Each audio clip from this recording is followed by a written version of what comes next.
Hello, everyone. Welcome to today's Rooted in Research, which is a multidisciplinary research-driven webinar series.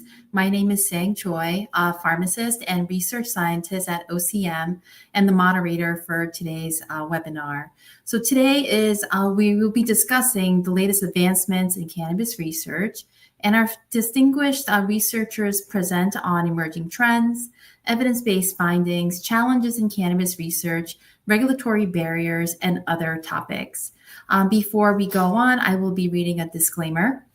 The views and opinions expressed in this live event are those of the speakers and do not necessarily reflect the views or positions of the New York State Office of Cannabis Management.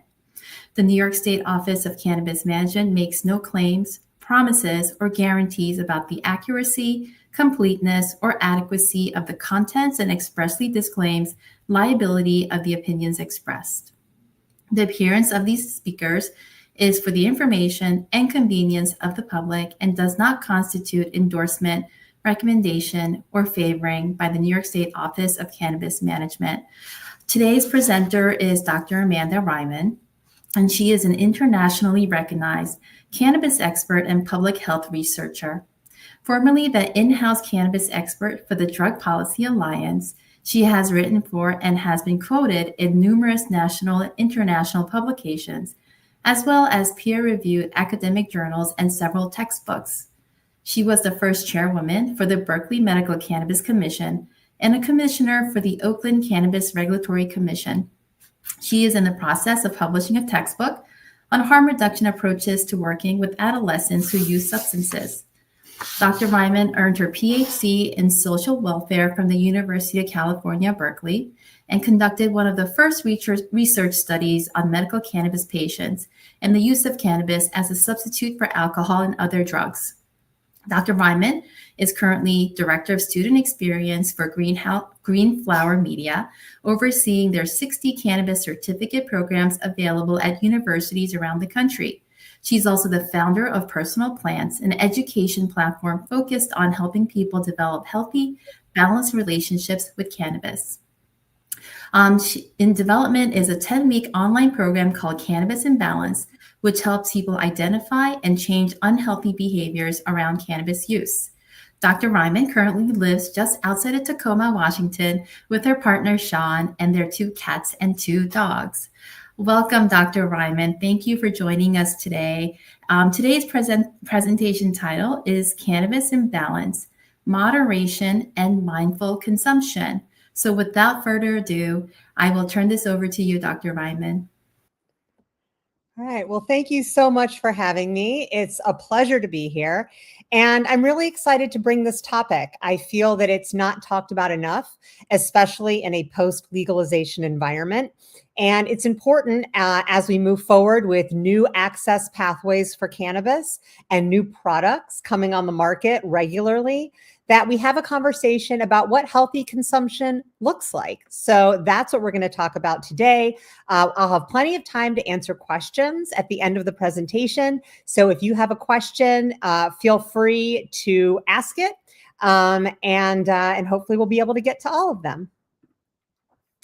So I first want to start off by saying that a lot of the issues we see with cannabis consumption, or the questions that people have about cannabis consumption, really stems from the impacts of prohibition, right? So even though we've had medical cannabis in states like California since 1996, and adult use cannabis in states like Colorado and Washington since 2012, there were decades of prohibition that really prevented people from learning the nuances of safe, responsible cannabis consumption. Myself, I grew up in the 1980s in the Midwest, definitely part of the DARE generation. And all I was taught about cannabis was that it was dangerous, addictive, and not to use it. this really didn't help me make good decisions about how to stay safe and reduce harm and increase benefits of cannabis use when I finally had access to it. So I think it's important first for us to recognize the impacts of prohibition on helping people develop these healthy relationships. So as I mentioned, there was a lack of education about safe and moderate cannabis use. It was just don't do it. And even though we understand that message, especially for young people, the reality is that a lot of young people have the potential and the opportunity to use cannabis. It also doesn't help adults who have the opportunity and access of using cannabis. Another thing that prohibition did was it introduced this all or nothing mentality around cannabis. So either cannabis was all good or all bad. On the one hand, you had prohibitionists saying that cannabis was a dangerous gateway drug, that it was highly addictive, that it had no medical value. You saw the Schedule I status of cannabis supporting that viewpoint. And then on the other side, on the advocacy side, you heard that cannabis has no risks, that there's no such thing as a cannabis addiction, there's no such thing as cannabis overdose, and that cannabis cures everything without any potential harm. And of course, this isn't true either. The reality is somewhere in the middle, and that's where I think we really need to hone in on what is the truth around the risks and potential benefits of cannabis use. Prohibition also introduced us to a focus on high potency products. So if you were going to go through the risk of obtaining cannabis, and I remember those days, I explained to younger people how we didn't even have cell phones, right? We had a landline and we had to wait by the phone to see if we could access cannabis.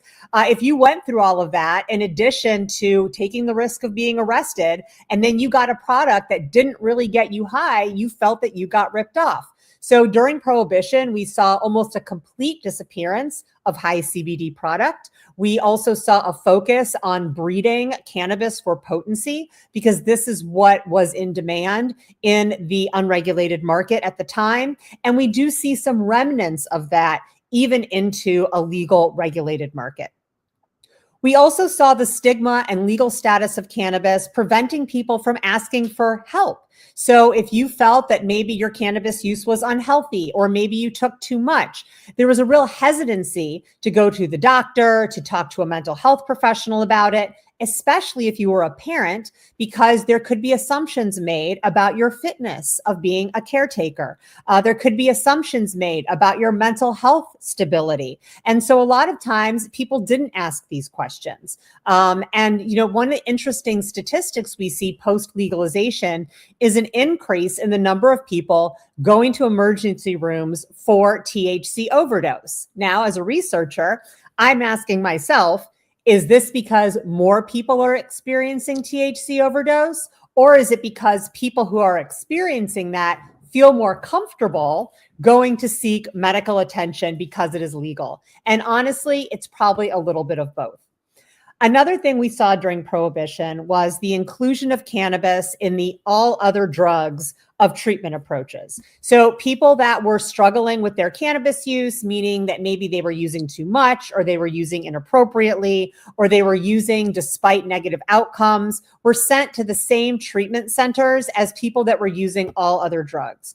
And we'll talk a little bit more in a bit about what cannabis dependence looks like and the fact that it is real, but there's some complicating factors around cannabis that make treatment maybe not the same as we see treatment for other substances, including alcohol.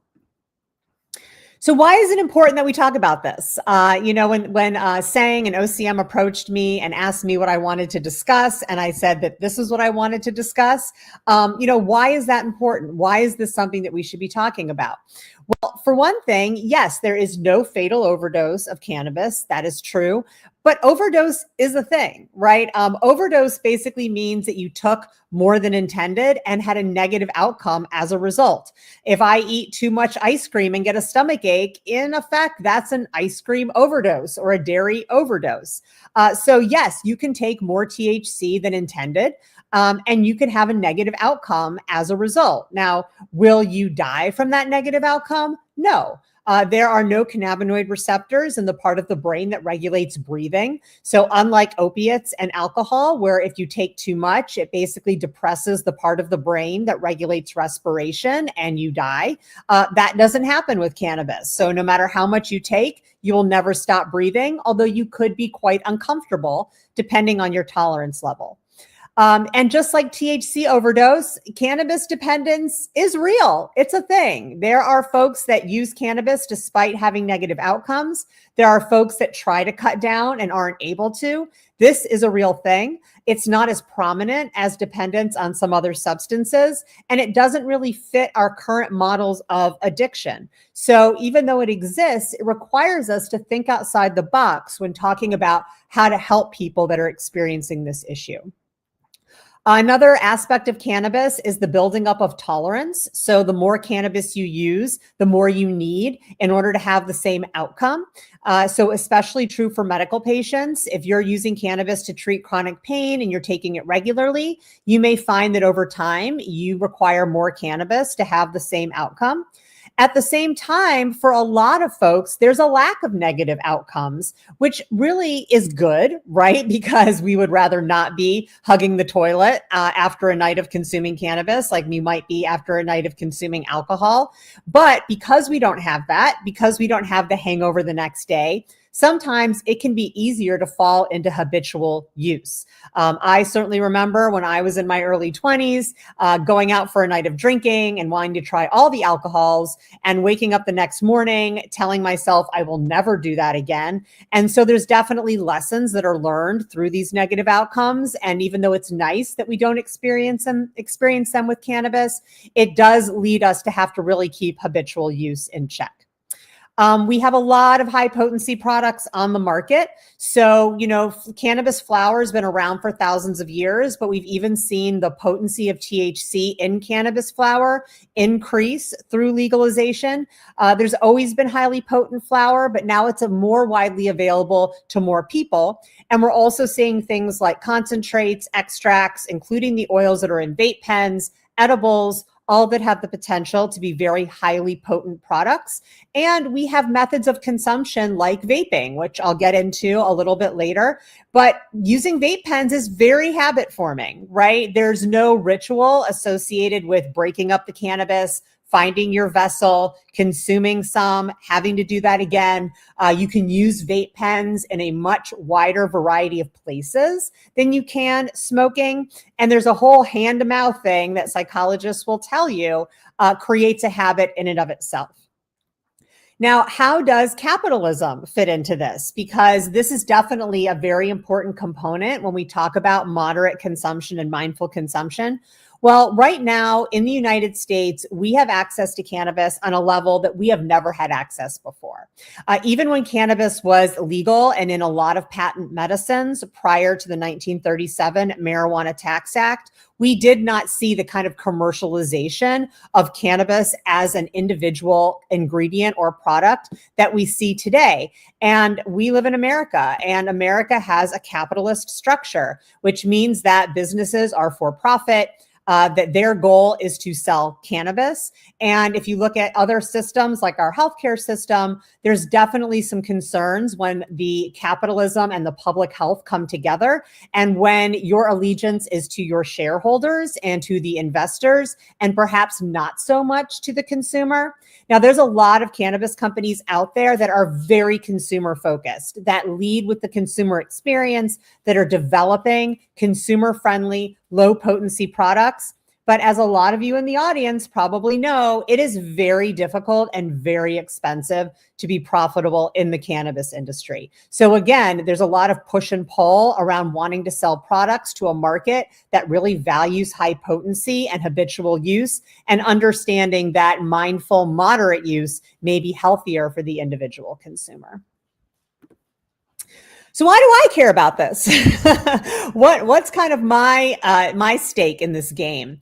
I do not have a cannabis company. I have a cannabis educational platform. I work for a cannabis education company, but I've been researching cannabis for over 20 years. So I've had the opportunity to conduct public health research on cannabis pre-legalization, as legalization was rolling out, and now in a post-legalization environment, which means I've really understood the kind of ebb and flow of consumer behavior as the policies change. I also have the experience of having been a regular cannabis consumer for 30 years. I don't mind telling you that this Friday I will turn 49. Hooray. Uh, but I consumed cannabis multiple times a day for 3 decades. And during that time, I got a PhD. I taught at Berkeley. I was extremely successful. There was really nothing in my life that would have pointed to me being a regular cannabis consumer until my usual consumption patterns started to not jive so well with how I felt. I started to increase my anxiety. My tolerance started to drop, probably having something to do with hormone changes.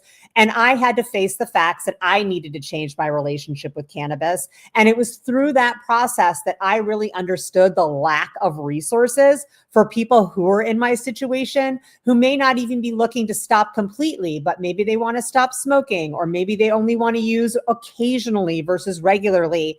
And the fact that we really don't have good systems or programs in place to help them do that. I am an expert in harm reduction and substance abuse. So I taught substance abuse treatment at Berkeley for over a decade. I completely understand the paradigm of substance dependence and addiction and how cannabis does and does not fit into this traditional paradigm. And we'll get into that a little bit more. And I think what sets me apart from other substance abuse researchers is that I do believe that cannabis is a generally healthy activity. I do think that a lot of people that use cannabis need to use cannabis in order to maintain health and wellness and well-being and balance in their lives. But it can be tricky. Am I a medical user? Am I a recreational user? Why am I using right now? A lot of these are questions that go into helping maximize the benefits of cannabis while reducing the risks and potential harms. So, what are we going to cover today? Well, I'm going to go over the current consumer use patterns and preferences. I'm going to talk about the risks and benefits of cannabis use in the context of harm reduction, why traditional treatment approaches are not appropriate for cannabis consumers, or at least for most of them. And then I'll briefly go over the Cannabis and Balance program that I developed, which helps consumers make changes that bring their relationship with cannabis back into balance. And I will be giving everyone my contact information at the end of the presentation. So if you have additional questions or want more info about Cannabis and Balance, you can feel free to reach out. All right, so this is a lot of words on a slide, which I don't usually like to do, but I did want to give us a background on the current cannabis consumer. So this information is based on a 2023 survey of 4,000 cannabis consumers in every state market, so illicit, medical, and adult use, from the company New Frontier Data. So 42% of US adults say they have used cannabis and are likely to use it again. So we call those our current consumers. And 15% have never used it, but are open to trying it. The rest are either what we call never consumers. They're like, nope, never going to happen. Or are former consumers who say they have used it, but they do not plan on using it again. Nearly 3/4 of the US adult population lives in a state with some sort of legal cannabis framework, whether that's a limited medical program, like say the state of Georgia, or full-blown adult use, like we are in the state of New York. Consumers are 54% men and 46% women, and 57% are under the age of 45.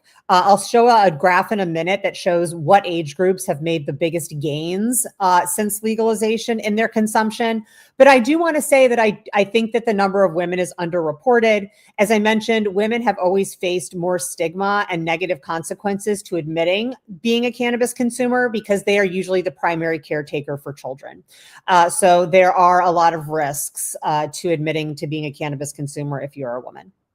Now, interestingly, about a third of consumers, 31%, use cannabis multiple times per day. So this is where we kind of get into that dual recreational and medical use, as well as the habitual use that we're talking about, right? When we talk about alcohol consumers, really only the kind of top 1% of alcohol consumers are consuming alcohol multiple times a day. Most alcohol consumers are doing it once a week, twice a week, maybe a couple times per month, but cannabis users do not look like that.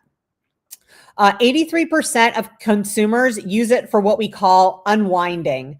And so that means kind of as a group of intentions, relaxation, stress, and anxiety relief, and additional 61% used for sleep. You'll note that is more than 100%, and it's because a lot of people use for multiple reasons. And 53% say they use for both medical and recreational purposes. So again, we get back to that kind of 31%, and you may have someone that uses right when they get home from work as a way to relax and unwind. They may use again after dinner as a way to up the entertainment value of whatever they're watching on Netflix. And then they may use again before bed to help with sleep. Now, they may only consider their sleep use, their last use of the day, as being medical, and they may consider the other two use cases to be recreational. So we see a lot of combining of adult use versus medical intention. Among those who say that they are exclusively medical consumers, chronic pain is the most common condition for which they use cannabis at 46%. 63% use exclusively or mostly cannabis flower, and this is among all consumers, adult use and medical. But something that's really interesting is that if you ask this 15% potential consumers, right, people that have never used it but are like, I'm totally open to it, 71% said that if they were to use, they would use edibles. So we're definitely seeing a shift from people that were probably using cannabis prior to legalization when flower was the most stable and available product form to people that are coming in as consumers post legalization that are more interested in non-smoke methods such as edibles. Across the consumer spectrum, joints are the most common form of cannabis used, followed by edibles. And potency, effect, and price are the most compelling reasons to purchase a particular product at a dispensary. Now, when we say potency, a lot of people assume we're meaning high potency, but not necessarily. We could also be meaning lower potency for people that don't want to consume too much THC. And among people that are former consumers, the most common reason for stopping was just not liking it, right? They just didn't like the effect. Now, it could be that they didn't have the right product or the right dose, or it could be that cannabis just wasn't for them. I'm very fond of saying cannabis is for anybody, but not for everybody. So here's some more in trends in use. So when we look at past month use, so these are people that say, yes, I've used cannabis in the past month between the years of 2017 and 2021. We see increases in past month use in every age group except those 18 to 20. And we've seen a lot of research now come out showing that adolescent cannabis use does not increase with legalization. In fact, in many places, it decreases. Now, a good reason for this is that it's harder to get. Now you have to go and show your ID before you go into a dispensary versus before where you could just go to the park and someone would sell it to you. It could also be that it's just falling out of favor with adolescents. Adolescents don't like to do what their parents are doing. So if their parents are using cannabis, they're more likely to say no. They're also drinking less alcohol. The largest jump in use was among those age 65 and over. Even though they are the smallest group overall, they saw an increase of 96% in past month use during these years. And when we look at consumption rates among US adults, even though we see increases in every category, the almost daily increase was 238% between 2003 and 2021. So what that tells me is that yes, cannabis use is on the rise among adults, but that daily or almost daily use is really on the rise, which is why it's important that we have these conversations. So I mentioned my belief that cannabis is an inherently healthy activity. We hear cannabis compared to alcohol a lot, which I understand because they're regulated in a similar manner, even though cannabis is regulated a lot more strictly than alcohol. But I want to pose the idea that perhaps cannabis is more like exercise. Like exercise, cannabis can be a healthy activity that has proven therapeutic benefits for many of the people that engage in it. However, also like exercise, overuse, using while sick or injured, or choosing the wrong form for you can result in injury or harm. If I were to go outside right now and run 20 miles, I would be hurt. I would be injured. I probably wouldn't be walking well for quite some time. When there are some people on this call right now that could probably go out and do that and feel great and feel invigorated and their body would love it. So cannabis is very similar, right? It's choosing the right product for you, the right dose, and making sure that it matches with your particular needs. So now I want to go over the benefits and risks of cannabis use, and then we're going to get into harm reduction. So one of the benefits of cannabis use is that we have an endocannabinoid system. So our bodies produce the same chemicals that are contained in the cannabis plant. We produce endocannabinoids. The plant has phytocannabinoids. Anandamide, which is named after Ananda, which is the Sanskrit word for bliss, is our body's version of THC. So because we have an endocannabinoid system, like our nervous system, which regulates mood, sleep, appetite, sexual desire, and a whole host of other processes, we have endocannabinoid receptors all through our bodies that are designed specifically to accept endocannabinoids like a key into a keyhole. Those cannabinoids from the plant, those phytocannabinoids, are the same key. So they also fit perfectly into our endocannabinoid receptors. So in many ways, we are designed to take in cannabinoids from the plant. There are medical applications to using cannabis, and there's also enhanced well-being associated with using cannabis. It's safer than many prescription and over-the-counter medications, both with risk of overdose, addiction, and processing by major organs like the liver. We've already mentioned that cannabis is safer than alcohol. There is no fatal overdose of cannabis. We do not see the same risks for things like assault and violent behavior with cannabis that we see with alcohol. And there are multiple ways to consume cannabis, and intoxication does not have to be part of it. So I'm going to talk a little bit about our minimum effective dose, which enables us to get the therapeutic benefits from cannabis without impairment. But everything has risks as well. So not all methods of consumption are of equal safety. So this could be smoking, right? You are inhaling hot plant matter. It doesn't necessarily have the same risks as associated with smoking cigarettes, but it doesn't mean that it's risk-free. Some of the risk comes from unregulated products. So unregulated vape pens that are not tested for safety or even accurate potency could also produce risk. There's the risk of becoming a habitual user where your tolerance increases and you need more cannabis over time in order to achieve the same effect. I mentioned kind of the blurred line between medical and recreational use. I also mentioned the guardrails against chronic consumption. So, the fact that we don't have huge hangovers, that we don't have throwing up, or some of the other concerns that we have with alcohol. But these are actually, it could be a benefit to medical users who may need to consume high potent products multiple times a day. Another risk is an impact and interaction with mental health. Now, we have no research to prove a causal link between cannabis and mental health disease, such as psychosis and schizophrenia. However, we do have research that suggests that if you are predispositioned to one of these conditions, have a family history or a personal history, that cannabis can exacerbate these symptoms. They can also make these symptoms appear earlier than they normally would and with more severity. So it's definitely something that people who have a history of family mental illness or personal history need to take into account. And there is impairment, right? Cannabis can impact your judgment, your balance, your perception. Although the research on cannabis and driving shows that under the influence of cannabis, people drive slower and they sit at stop signs for an unbearably long period of time. There's still risk and judgment associated with impairment on anything.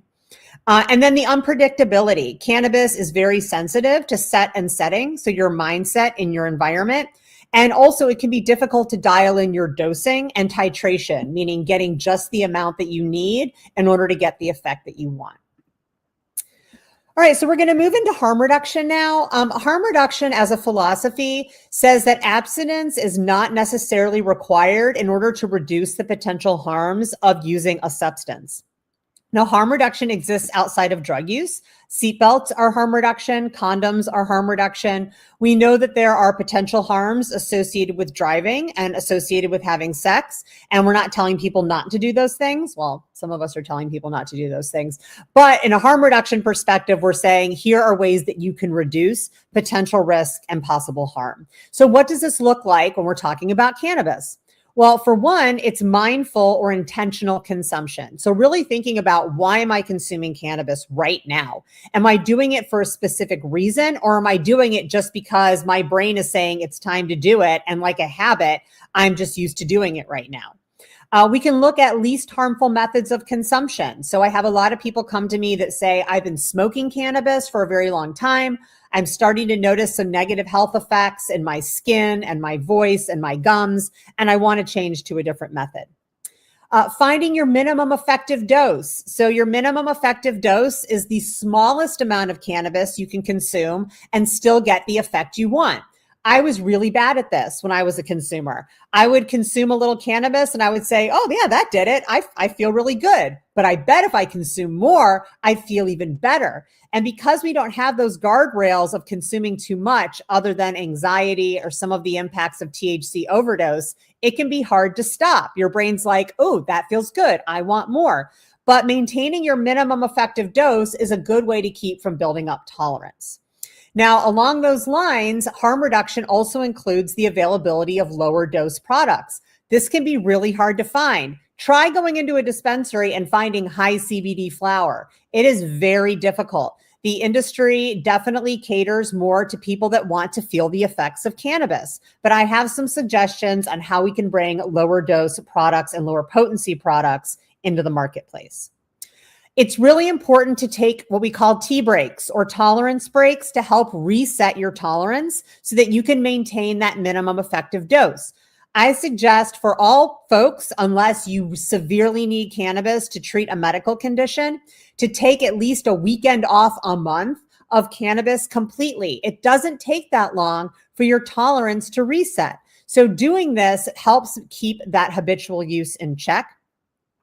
We should be talking to young people about delaying the onset of cannabis use. So the message isn't necessarily just say no, but it is absolutely delay your use until you are mature enough to handle it. We know that brains are still developing into the early 20s. And so we want teens to wait as long as possible before consuming cannabis. We need to educate consumers on the actual risks and benefits, not it's a gateway drug, don't use it, but really helping them make educated decisions about using cannabis properly. And then we want to have the availability of cannabis appropriate options for changing consumption patterns. So without further ado, I'm going to spend the last 10 minutes of the presentation talking about this program, Cannabis Imbalance. So this is a 10-week online program. It's self-directed. It is based on the traditional stages of change, which are preparation, action, and maintenance from substance abuse treatment, but it also brings in the concepts of mindfulness, harm reduction, and cognitive behavioral therapy. It is video and journal-based content, and it recognizes that for some people, abstinence is not the best choice. For some folks, they should be using cannabis for a variety of reasons, but that abstinence may not be the right thing for them. It focuses on reducing harms. I know that says hams. I realized that when I was running through this right before the webinar. I'm pescatarian, so I am for reducing hams, by the way, but that should say harms. And having balanced and mindful consumption. And it addresses consumer identity as well as consumption. Because cannabis was such a subculture during Prohibition, there is a whole identity that comes with being a cannabis consumer. And giving up cannabis isn't just about giving up a behavior, it's about giving up an entire identity. And I think it's important to recognize that. So why do we need a program like this? Well, as I mentioned, traditional treatment programs are mostly abstinence-based and come from the perspective that drug use is an overall negative presence in somebody's life. And that may turn off a lot of cannabis consumers who say, look, cannabis is a good presence in my life. I just need to develop a healthier relationship with it. Illegality used to make it easy for employers and universities to fire, expel, or suspend those caught with cannabis. It was like, oh, you got caught with cannabis at the university, you're suspended. You got caught with cannabis on the job, you're fired because it's an illegal substance. That's not the case anymore. So we really have to equip universities, HR departments, and other people in legal environments about how to help people develop a healthier relationship without just taking that one-size-fits-all approach. Many long-term consumers desire to change their relationship with cannabis as they age. I just read today that Willie Nelson doesn't smoke cannabis anymore, and now he just uses edibles. And many new consumers want to develop healthy habits from the beginning. Under prohibition, we didn't really have the opportunity to educate them on how to do that. But as I used to tell my college students, cannabis is a plant that will be most useful to you when you are old. Right? That is when you have trouble sleeping. That is when you have aches and pains. That is when you have sensitivity to other pharmaceutical medications. So if you spend your 20s consuming a ton of cannabis, it may not be as valuable to you or as potent to you when you get older. And we need a combination of both traditional approaches to substance use and harm reduction to meet consumers where they are at. And I was really enlightened, I would say. There's a subreddit called Leaves, and it's got a couple 100,000 members, and it's all people that are trying to reduce their use of cannabis and are struggling with it. And these are real people, and we can't discount their experiences. So here's just some examples of the modules and homework. So as I mentioned, we talk a lot about identity, relationships, and then some traditional modules like cravings, how to socialize without cannabis. And we have some very traditional homework assignments like potential harms from your current use and how that can be reduced, creating a calendar to set intentions for your change, things that are related to cognitive behavioral therapy, and things that are more, you might say, like hippy dippy. I'm going to call them mindfulness based and harm reduction based, such as writing a letter to cannabis, thanking her for what she has given you and explaining why you are changing your relationship. Those of you out there, some of you that you may relate to this, others you may say that sounds pretty silly. But there are people that feel that they're kind of maybe not doing her justice to admit that you don't have a healthy relationship, that it somehow tarnishes the cannabis plant and all that we fought for in order to make her accessible. So really helping them kind of acknowledge that relationship and how that relationship once served them, but now they need to move on is something that I think is really important. So what can state regulatory programs and the industry do to move us towards a more harm reduction focused approach? Well, one, research. I'm a researcher, so I'm going to say research, research, research. One of the great things we did in California, where I used to live, when we passed Prop 64, is dedicate some of the tax revenue to funding research at universities in California. Now that a lot of the federal research is drying up, that becomes more important than ever. But a lot of research is still focused on things like how to keep adolescents from using, how to keep pregnant women from using, what does addiction look like, who's driving while intoxicated. And we don't have a lot of research on what we would call healthy, balanced consumption. So what does that look like? Who's engaging in it? How are they maintaining those healthy relationships? So I think we need more data there. Education. So educating consumers on harm reduction in cannabis, including the risks of higher potency products and ingestion methods that may raise the risk of developing habitual use, like vape pens. As Sang mentioned, I have a book in press right now, a textbook on harm reduction approaches with adolescents who use substances, and there's a whole section there just on cannabis. I mentioned taxation and lower potency products. So how do we do this? Well, a lot of states adapt a flat tax on cannabis. And so products that are flower, say that's like 30% THC is taxed at the same rate as flower that's 15% THC.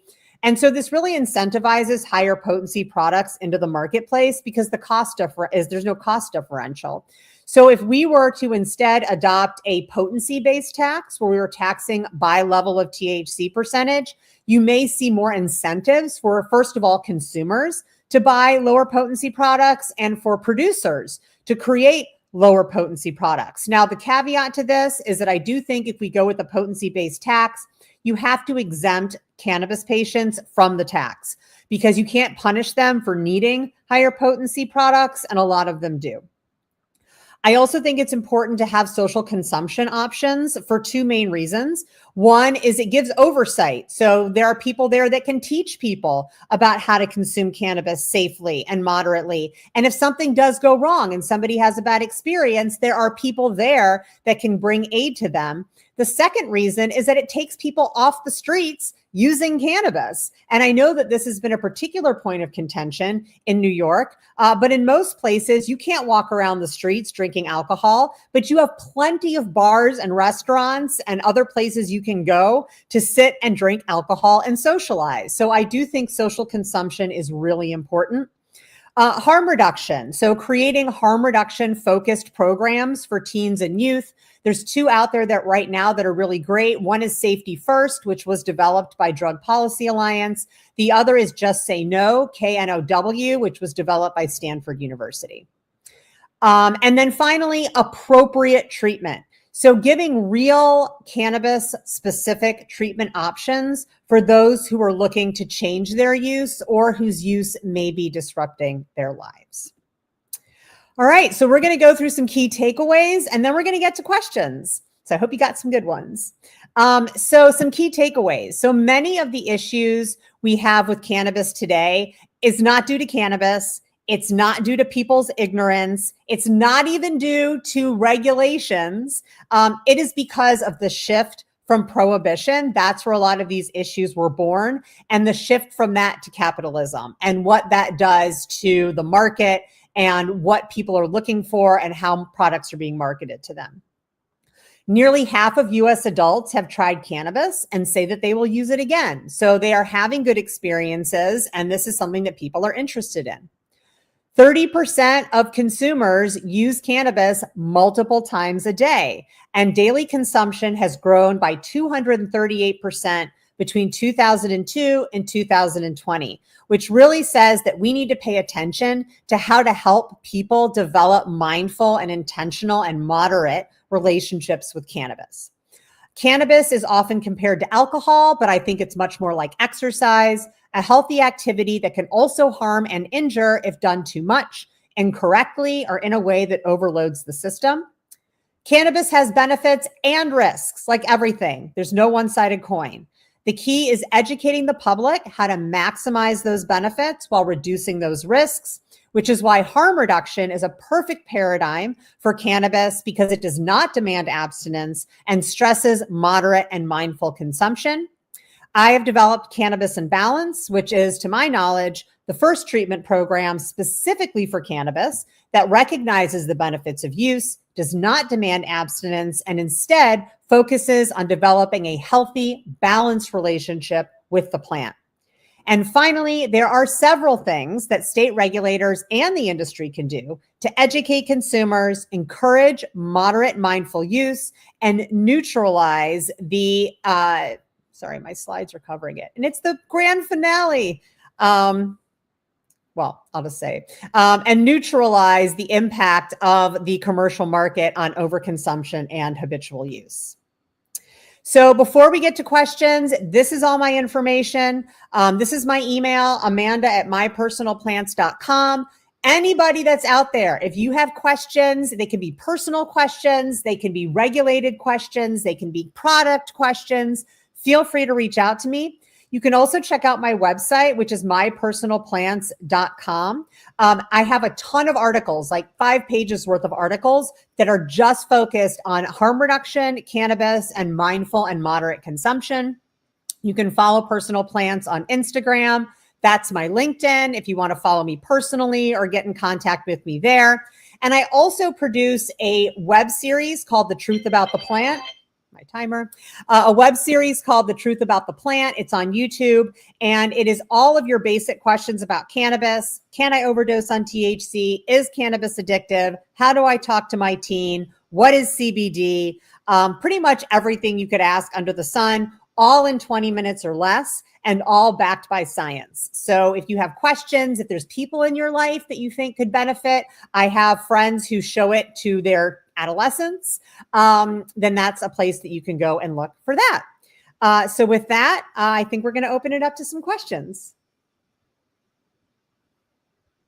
Thanks for this engaging Am I You're muted? good. Okay, Yeah, you're I'm good. muted now. What I was saying, thank you so much for your presentation and sharing your expertise with us today. So yes, let's start taking some questions. All right. So what strategies have you found most effective in helping everyday cannabis consumers recognize the difference between mindful and habitual use?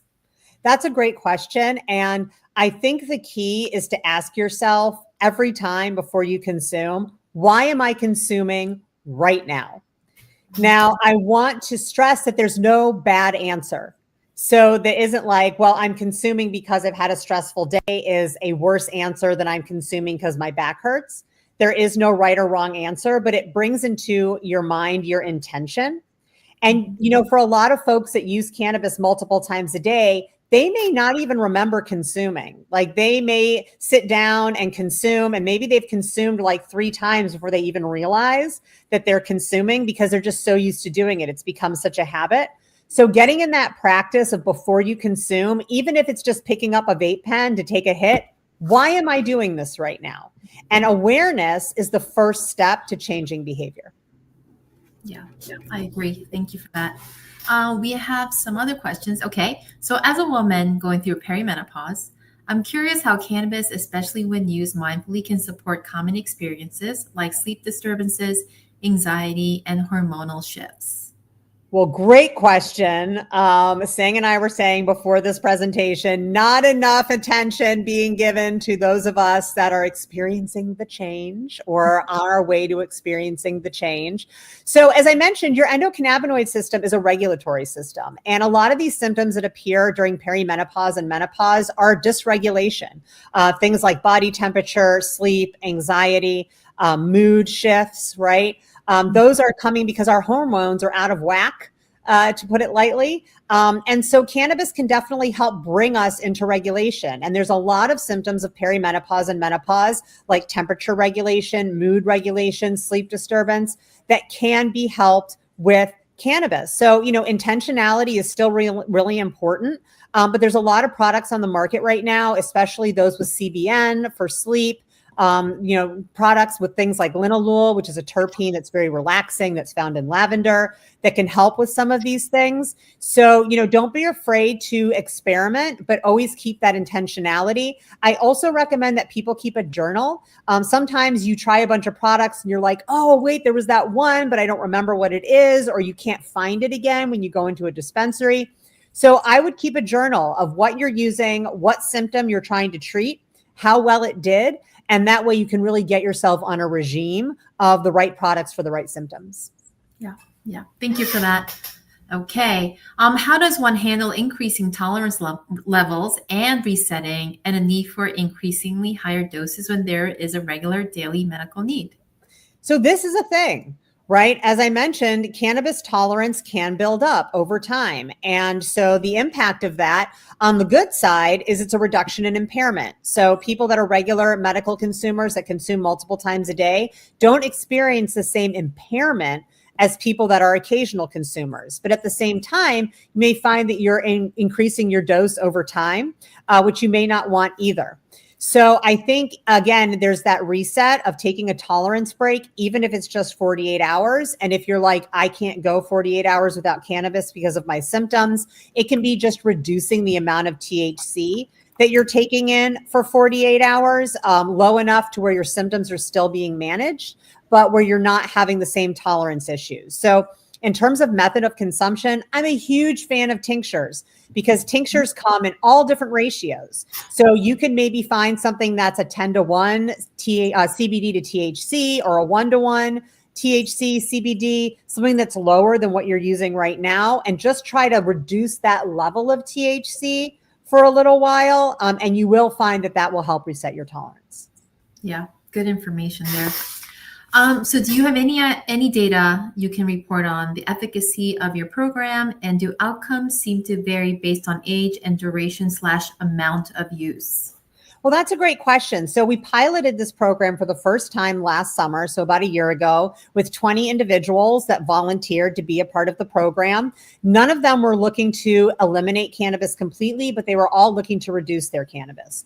18 of them completed the program, and they were all successful in either reducing the amount of cannabis they were using or changing their method of consumption, which was also a goal for some people. So it really is about designing your own goals. For some folks, it's not smoking. For some folks, it's not using during the week. For some folks, it's not using in the morning. And so people really were able to achieve their goals. But I think even more importantly, they were able to better analyze and be aware of their relationship to cannabis. Now, we don't require that they stick to their change once they are done with the program.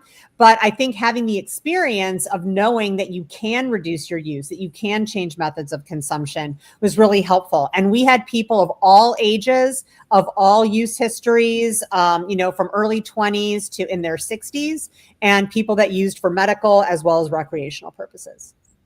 That's great. Okay. Can I use CBD or other cannabinoids to help ease the psychoactive effects of THC? So for a long time, there was kind of this common assumption that CBD somehow interrupted the psychoactive impacts of THC. Maybe it was binding to the receptors or something like that was preventing THC from binding to those receptors. However, we've since learned that that's not really the case. There's a different set of receptors that THC and CBD bind to. So it's not going to create an interruptive effect. However, one of the effects of CBD is relaxation and anti-anxiety. So in that situation, taking some CBD can maybe offset some of the anxiety that you might be experiencing from THC, even though you may still have the psychoactive effect. It may not be that intense. And in terms of other cannabinoids, there's CBC, there's CBG, there's THCV, which is kind of a lighter version of THC. The rule of thumb is that the more cannabinoids you have in your product, the less the THC is specifically going to impact you. And when we see people kind of have an overdose of THC, a lot of times they're consuming THC isolate or distillate, which is straight THC, without some of these other terpenes or cannabinoids to really buffer the effect and give them kind of that entourage effect of multiple cannabinoids. Yeah. All right. So what are some harm reduction-based drug education programs currently being offered to teens?